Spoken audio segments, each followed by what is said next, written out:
Eh bien, il est 8h50, 51 même, sur Studio Kalita, et toujours dans cette atmosphère, on va dire, plus décontractée de la fête de Pourim, qui est célébrée, bien, on va le dire, aujourd'hui dans l'ensemble du territoire israélien, dans l'ensemble des communautés juives en diaspora, mais pas à Jérusalem. Alors, encore un village qui résiste. Voilà, un petit village qui résiste à l'influence, on va dire, étrangère, mais enfin, si on peut dire. En tout cas, nous avons décidé de rentrer dans cette atmosphère pour nous préparer ici, nous les habitants de Jérusalem, à la célébration de la fête de Pourim ce soir et demain. Avec vous, Rav Shmuel Palachi. Exactement. Rav Shmuel Palachi. Expliquez-nous qui vous êtes. En une phrase, je suis un des pirates juifs les plus célèbres de la fin du XVIe, début du XVIIe siècle. J'ai vogué... Un pirate juif. Un pirate, tout ce qu'il y a de plus pirate, officiel. J'ai vogué pour l'Angleterre, contre l'Espagne. Quoi qu'il arrive, contre l'Espagne. On ne s'est pas remis de l'expulsion des Juifs d'Espagne. Et on a fait une petite communauté là-bas, à Kingston, en Jamaïque. On a un cimetière à nous, des pirates juifs. Mais bon, ça, ce serait pour une autre histoire. Alors, mais puisque c'est l'histoire, on va parler de l'histoire de Pourim, de cette histoire qui nous ramène, on va dire, près de 2400 ans. Voilà. Il y a 2400 ans environ. Justement, j'aimerais qu'on commence avec cette partie oubliée de Pourim, dont personne ne parle. Parce que, justement, j'ai envie de dire que je crois profondément à la véracité du Tanakh. Oui. Et donc, si le Tanakh me dit « Vaï bimei Achashverosh », c'est comme ça qu'on commence la Megillah, eh bien, j'ai envie tout d'abord... Ça me gêne, cette barbe. Oui. J'ai envie tout d'abord... Vous ressemblez à Ethan Fison. C'est ça. Normal, d'accord. J'ai envie de comprendre qui est cet Achashverosh. Parce qu'il faut bien comprendre que cette fête de Pourim se replace dans un contexte historique. Elle a vraiment eu lieu, parce que j'y crois, c'est marqué dans le Tanakh, j'y crois. Elle a vraiment eu lieu, et donc j'essaie de... Voilà, c'est ça. Voilà. Alors j'essaye de comprendre, mais qui c'est ce Achashverosh dont tout le monde me parle? Eh bien, quand je vais demander à la source la plus fiable de l'histoire, à savoir le Rav Google, eh bien, je me rends compte que d'après 90% des opinions, eh bien, Achashverosh, Assuérus, n'est autre que Xerxès Ier. Oui. Et en fait... Qu'est-ce que vous en pensez si je vous disais que toute l'histoire de Pourim a commencé à cause de... C'est pas plus facile à dire Achashverosh C'est ça, exactement. Et si je vous disais que toute l'histoire de Pourim avait commencé à cause de ce qui s'est passé la semaine dernière à Jérusalem, le marathon. Oui. Eh oui, parce que le marathon que nous on court n'est en fait qu'un vestige du grand combat de marathon, qui ne nous intéresse pas pour le sujet, mais c'était un combat qui a opposé la Perse à la Grèce, aux Grecs. Les Grecs ont éclaté les Perses. Les Perses... il y a eu le fameux... Et il y a eu la course, voilà, exactement. Et les Perses en ont gardé une cicatrice très profonde. Résultat des courses, le successeur de Darius, qui n'est autre que Assuérus, Achashverosh, voire Xerxès, eh bien, décide de prendre sa revanche. Et il faut bien comprendre qu'on se place à ce moment-là. On se place à ce moment-là en sachant bien que ça fait près de 60 ans qu'il y a eu la déclaration Koresh, la déclaration de Cyrus en moins 539. Oui. Qui a permis aux Juifs de repartir, revenir en Israël, reconstruire Jérusalem, le Beth Amikdash, appel qui n'a pas vraiment été entendu. Attendez, parce que là, j'ai besoin de repères historiques. On reparle Assuérus. Assuérus, et le fils de Darius. Exactement. Mais moi, fils successeur, c'est pas évident. J'avais l'impression que Darius, c'était le fils de la reine Esther. Non, ça c'est le numéro 2. Il y a un Darius 1 et un Darius 2. D'accord, ok. Ça oui, non, sinon c'est trop facile. Oui. Et donc, finalement, nous nous plaçons dans la Megillah en l'an moins 485. C'est le début du règne de Achashverosh. Seulement la Megillah nous dit qu'on commence Bishnat Shalosh le Molcho, moins 482. Eh bien, c'est exactement à ce moment-là que Achashverosh est un michté énorme de plus de 180 jours. Pourquoi il fait ça ? Et il rassemble qui à ce michté ? C'est très intéressant. Il rassemble toutes les puissances soumises à son règne. En d'autres termes, il est en train de rassembler une coalition. Il est en train de rassembler une coalition pour partir dans ce qui va être mentionné dans les textes perses, grecs, comme étant la mère de toutes les guerres. Il part faire la guerre contre la Grèce. Peut-être que vous avez vu le film, lu le livre 300. Oui, j'étais sûr. Et bien voilà, c'est ça. C'est ça. C'est la guerre contre les Grecs, contre les Spartes, là-bas dans les Thermopyles. Et ce que vous ne savez peut-être pas, c'est que d'après les écrits perses, le général, parce que Xerxès c'est le roi, il est derrière, mais le général en chef de l'armée perse s'appelle Mordor. Mordor, ce qui correspond tout à fait avec ce qui est enseigné dans le Talmud, dans Masechet Megillah. On nous dit que Mordechai n'était autre qu'un des généraux en chef, Sar Geyasot Shel Achashverosh. En d'autres termes, il semblerait que ce soit Mordechai qui ait battu Léonidas là-bas dans le combat des 300. Léonidas. Oui, Léonidas, le roi de Sparte. Et aussi les chocolats. Voilà. Maintenant, tout ça pour dire qu'au final, cette guerre, elle n'a pas marché pour les Perses. Oui. Après 3 ans et demi de guerre, eh bien, les Perses ont perdu. Et c'est à ce moment-là... C'est le début du déclin. Exactement, c'est à ce moment-là qu'on retrouve Achashverosh dans le 2e chapitre de la Megillah, qui ne va plus s'occuper d'hégémonie mondiale, mais qui s'occupe de ses petits problèmes à l'intérieur de son royaume. Ça, ouais. Et à ce moment-là, on va retrouver un Achashverosh qui veut se remarier, l'histoire de Esther, et on va retrouver 2 personnages qui, d'après le Talmud, et ce qui correspond avec l'histoire, ont été les généraux qui ont mené la guerre, à savoir d'un côté... Mordechai avec ses hommes, de l'autre, Memuchan, ou Haman avec ses hommes. Il était lui aussi Sargeyasot. Et ils se détestent. D'accord. Ils se connaissent, mais ils se détestent. Pourquoi ? Parce que Haman a perdu une des plus grandes batailles navales qui a fait perdre l'Empire perse. Ah oui. Et donc, quand tout le monde doit se prosterner devant Haman... Mais il reste quand même puissant. Il reste puissant, parce que bon... En dépit de sa défaite. Vous savez ce que c'est. On connaît ça, toute ressemblance avec un cas actuel serait purement sur fortune involontaire. Mais une fois qu'un général a fini son tafkid, son rôle en tant que général, il rentre en politique. Ouais, c'est quelque chose qui vous étonne, ça peut arriver. Et des fois, on a même 2 partis politiques avec 2 généraux différents qui se disputent. Ça peut aussi arriver. Et donc, dans ce contexte-là, Mordechai et Haman apparaissent, Achashverosh, et toute l'histoire se concentre sur un empire perse en déclin qui va s'occuper uniquement des petits problèmes internes. Alors, les Juifs là-dedans. Eh bien, les Juifs là-dedans, Mordechai, on le connaît en tant que Juif ou on le connaît pas en tant que Juif ? Nous, on a grandi avec l'histoire de la Ganénette que Mordechai, il était né avec un Streimel sur la tête. D'ailleurs, dans tous les Ganim, dans tous les dessins, Mordechai est Ashkenaz. C'est obligatoire. Ouais. Alors que, bon, a priori, pas trop. Ah oui, apparemment, tout à l'heure, on a vu le tombeau de Mordechai, c'était plutôt en Iran même. C'est ça, c'est pas vraiment Ashkenaz. Quoi qu'il en soit, d'après la Megillah, il ne semble pas vraiment être connu pour son judaïsme. Lorsque Haman le déteste, on nous dit, on lui a dit qu'il était juif. On lui a dit. Vayagidulo asher hu yehudi. Ça veut dire que mais d'après les Midrashim aussi, on dit que c'était le Rosh Hagolah. Ça n'empêche pas qu'il y ait eu plusieurs périodes dans la vie de Mordechai où il est décidé de mettre en avant un côté et à un autre moment un autre. Dans tous les cas, dans la Megillah, lorsque sort le décret, Haman revendique Mordechai revendique son judaïsme. Il s'appelle Mordechai HaYehudi. Mais à la fin de l'histoire, il faut bien comprendre que la fin de l'histoire de Purim n'est pas bonne pour nous. Parce que la fin de l'histoire de Purim, c'est vrai que Mordechai est le nouveau numéro 2. Mais l'histoire se termine en Perse.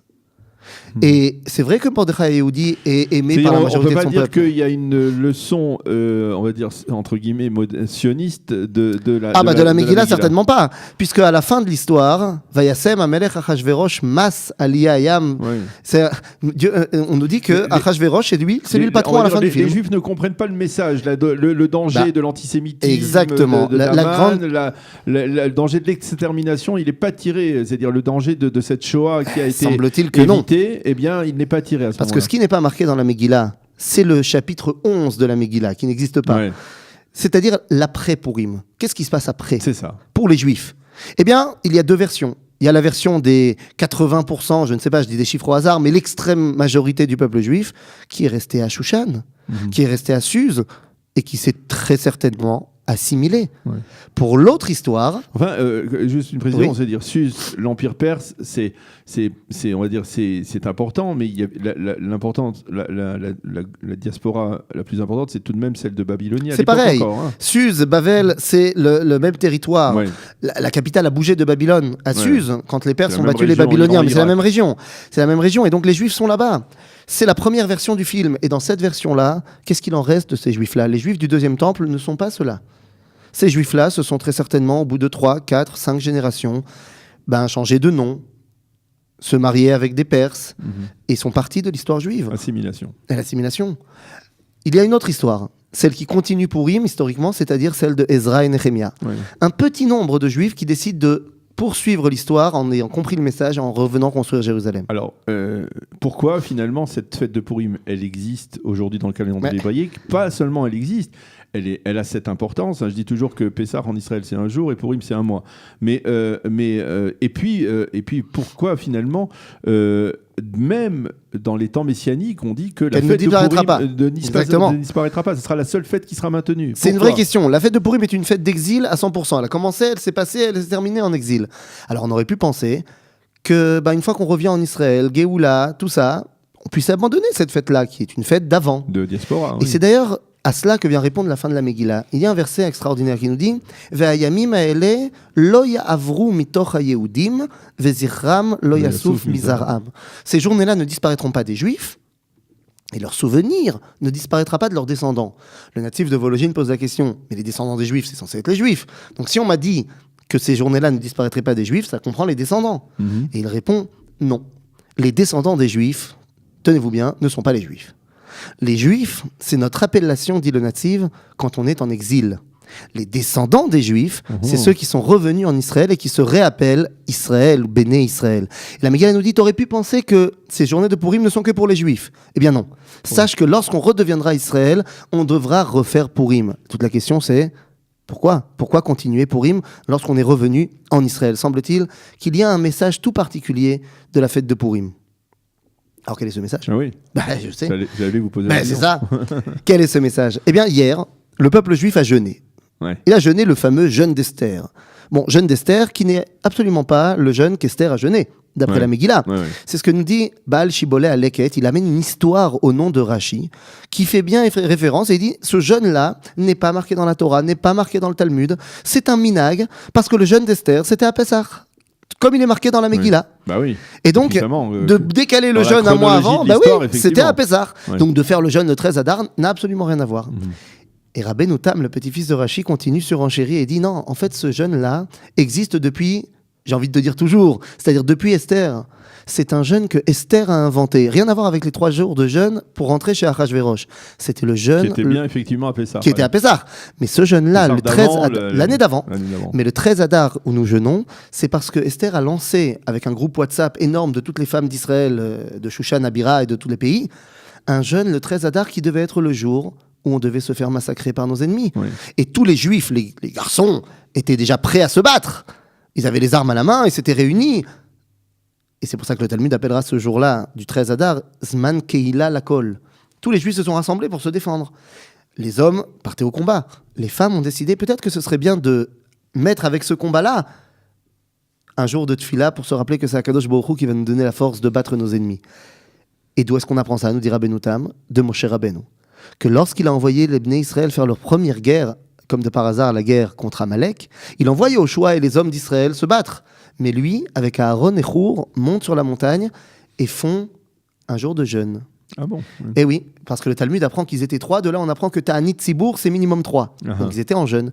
De là, on apprend que voilà, les hommes se battent et ceux qui ne peuvent pas se battre parce qu'ils font autre chose, eh bien eux, ils vont se préparer. Et se préparer et donner à ceux qui se battent en bas la raison de pourquoi on a cette force-là. Eh bien, on se rappelle que c'est Akadosh Baruch Hu. En d'autres termes, le jeûne d'Esther est véritablement le jeûne d'Esther, pas celui qui est marqué dans la Megillah, mais le jeûne qu'Esther a lancé, qui a été repris finalement par tout le peuple juif, pour bien comprendre que cette victoire est la victoire qui a été lancée par notre souvenir qu'on est en lien direct avec Akadosh Baruch Hu. Et cette réalité-là nous fait comprendre une chose. Dans tout le reste des livres du Tanakh, lorsqu'on veut voir Akadosh Baruch Hu, c'est facile. On n'a qu'à dire chapitre 2, verset 28. Mais là, Dieu n'apparaît pas dans la Megillah, a priori. Améler. Alors on va dire Améler, ou alors on va faire les Rachetevot, Vayavo, il y a plein de choses. Aval Dieu, a priori, n'apparaît pas dans la Megillah, pour nous dire qu'il est présent partout. Parce que s'il apparaît là ou là ou là, eh bien il sera présent là où il apparaît. Oui. Mais s'il n'apparaît nulle part, ça veut dire qu'en fait il est présent partout, à une seule différence des autres livres. Dans les autres livres, la Hashgacha, le dévoilement de Dieu, est officiel et c'est lui qui décide comment et quand se dévoiler. À partir de Purim, il y a un changement radical. Il décide de se dévoiler. Oui, c'est le début d'un Dieu qui est moustar. Qui est Alors oui, c'est le début du moment où Dieu se cache, mais pourquoi il se cache ? Quelle est l'idée ? Quel est l'idéal recherché par Akadosh Baruch Hu ? Il n'était pas bien en se dévoilant tout le temps ? Si, il était bien. Mais ça posait un problème. Parce que lorsque Dieu se dévoile et fait tout le boulot, où je suis moi ? Or, dans la création du monde, n'est-il pas marqué Kivo Shavat Mikol Melarto Asher Bara Elohim La Asot ? Et la Asot, c'est pour que nous, la créature, l'homme, fasse. Et donc, à partir de Purim, eh bien, on nous donne la réalité que c'est à nous d'agir. C'est pour ça que finalement, le Talmud nous dira dans Masechet Yoma que Esther est comparée à Ayelet HaShachar. Et on nous dit la chose suivante. Pourquoi elle est comparée à Ayelet HaShachar ? L'aube, l'aurore, c'est la fin de la nuit.